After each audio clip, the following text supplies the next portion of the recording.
Assalamualaikum warahmatullahi wabarakatuh. Saya Binti Nurhayati, NIM E 2019-2013 dari Ekonomi Syariah 1. Di sini saya akan menanggapi mengenai ekonomi tertutup tanpa kebijakan pemerintah, yang mana pengertiannya ekonomi dua sektor.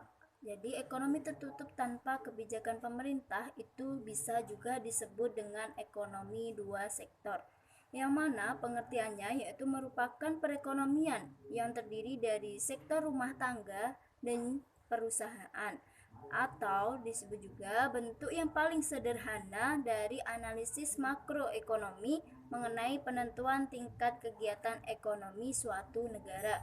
Jadi di mana masyarakat itu memproduksi, lalu masyarakat itu juga mengonsumsi, dan pemerintah tidak intervensi baik dari sisi apa yang harus diproduksi dan apa yang harus dikonsumsi. Yang kedua mengenai diagram alur perekonomian dua sektor, yaitu di mana di dalamnya ada rumah tangga produsen dan juga rumah tangga konsumen. Di sini tidak ada pemerintah, tidak ada luar negeri, hanya ada rumah tangga produsen dan juga rumah tangga konsumen. Artinya di sini ada sebuah perusahaan yang memproduksi barang yang akan dikonsumsi. Kita lihat dari mekanismenya, dimulai dari rumah tangga perusahaan atau rumah tangga produsen, yang mana kita lihat apa yang diterima rumah tangga produsen itu dari konsumen, itu mendapatkan barang atau mendapatkan harga dengan ia menjual barang dan jasa kepada konsumen. Jadi yang mendapat imbalan uang dari konsumen ketika rumah tangga produsen itu menjual barang kepada konsumen. Misalnya ada perusahaan memproduksi beras. Ketika dia menjual kepada konsumen, maka dia akan mendapatkan uang dari hasil penjualannya itu, mendapatkan dana dari hasil penjualan, karena ia menjual kepada rumah tangga konsumen. Pengeluaran kepada rumah tangga konsumen, yang mana pengeluaran, apa itu pengeluaran? Pengeluaran yang dikeluarkan produsen yang berupa barang atau bahan baku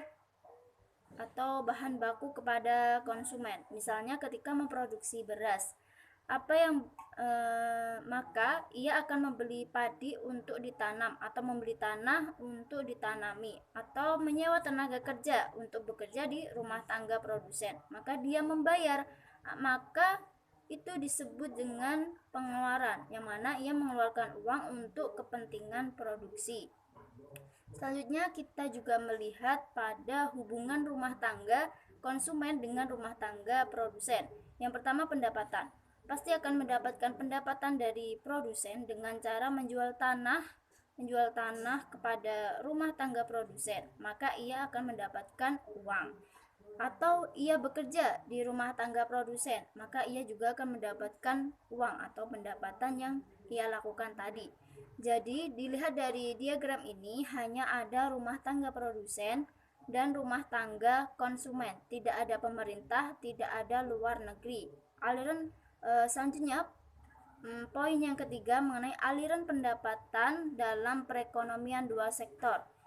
Yang pertama, sektor perusahaan itu menggunakan faktor-faktor produksi yang dimiliki rumah tangga. Yang kedua, sebagian besar pendapatan yang diterima rumah tangga akan digunakan untuk dikonsumsi, yaitu membeli barang dan jasa yang dihasilkan oleh sektor perusahaan tadi. Yang ketiga, jika pendapatan rumah tangga yang tidak digunakan untuk konsumsi itu akan ditabung dalam institusi-institusi keuangan.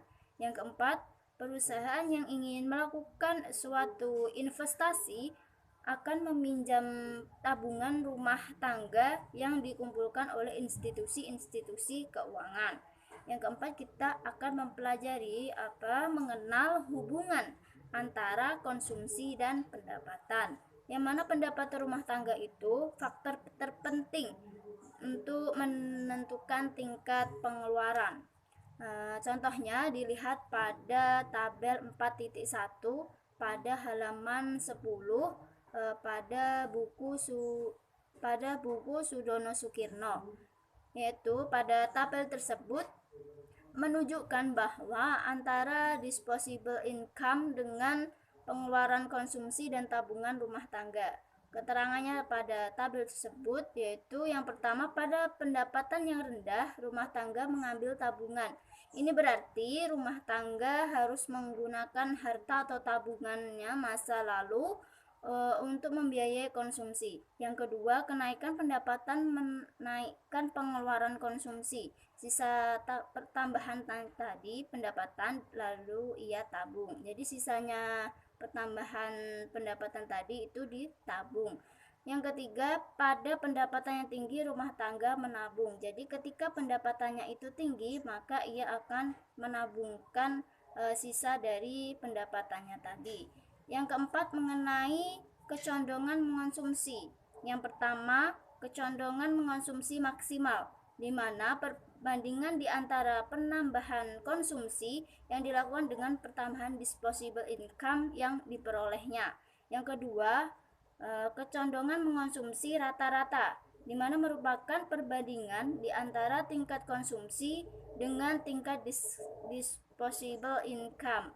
Yang ketiga, kecondongan menabung marginal, merupakan perbandingan antara pertambahan tabungan dengan pertambahan disposable income. Yang keempat, kecondongan menabung rata-rata, di mana menunjukkan perbandingan di antara tabungan dengan pendapatan disposable. Yang kelima, mengenai fungsi. Fungsinya apa? Fungsi konsumsi dan tabungan itu. Fungsi konsumsi yaitu suatu fungsi yang menggambarkan sifat hubungan antara tingkat konsumsi rumah tangga dalam perekonomian dengan pendapatan konsumsi. Jadi itu hubungan antara tingkat konsumsi rumah tangga dalam suatu perekonomian dengan pendapatan konsumsi. Fungsi tabungan itu suatu fungsi yang menunjukkan sifat hubungan antara tingkat tabungan rumah tangga dalam perekonomian dengan pendapatan nasional atau pendapatan disposable. Yang poin selanjutnya mengenai investasi dan fungsi investasi. Apa pengertian dari investasi itu? Yaitu pengeluaran atau pembelanjaan, penanaman modal atau perusahaan untuk membeli barang-barang modal dan perlengkapan produksi untuk menambah kemampuan memproduksi barang dan jasa yang tersedia dalam perekonomian. Investasi itu meliputi pengeluaran untuk apa saja, yaitu yang pertama, pembelian barang modal, yang kedua, penggantian barang-barang modal yang telah didepresiasikan, yang ketiga, pengeluaran untuk bangunan kantor, pabrik, dan lain sebagainya, yang keempat, pertambahan nilai stok barang-barang yang belum terjual. Jumlah investasi tersebut disebut dengan investasi bruto, yang mana didapat dari investasi bruto dikurangi depresiasi. Mengenai faktor penentu investasi, itu apa saja? Yaitu yang pertama, tingkat keuntungan yang diramalkan akan yang diperoleh. Yang kedua, pada suku bunga. Yang ketiga, ramalan mengenai keadaan ekonomi di masa depan. Yang kelima, tingkat pendapatan nasional dan perubahannya. Yang keenam, keuntungan yang diperoleh oleh perusahaan-perusahaan. Ini fungsi investasi yang tadi, penentu dari investasi, faktornya apa saja yang tadi. Sekarang fungsi dari investasi itu sendiri merupakan fungsi yang menunjukkan hubungan antara tingkat investasi dan tingkat pendapatan nasional, di mana dibedakan menjadi dua fungsi, yaitu fungsi investasi otonomi, yang mana merupakan investasi yang besarnya tetap atau jenis investasi yang tidak terpengaruh dengan besarnya pendapatan. Jadi investasi otonomi ini yaitu investasi yang besarnya tetap, tidak dipengaruhi besarnya pendapatan. Yang kedua, investasi terpengaruh, di mana investasi yang besarnya dipengaruhi oleh besarnya pendapatan nasional. Semakin tinggi pendapatan nasionalnya, maka akan semakin tinggi investasinya. Selanjutnya, keseimbangan antara perekonomian negara. Jadi keseimbangan perekonomian negara itu perekonomian dua sektor pada perekonomian suatu negara itu tercapai apabila ada dua hal. Apa saja? Yaitu yang pertama, ketika pendapatan nasional sama dengan konsumsi dan investasi.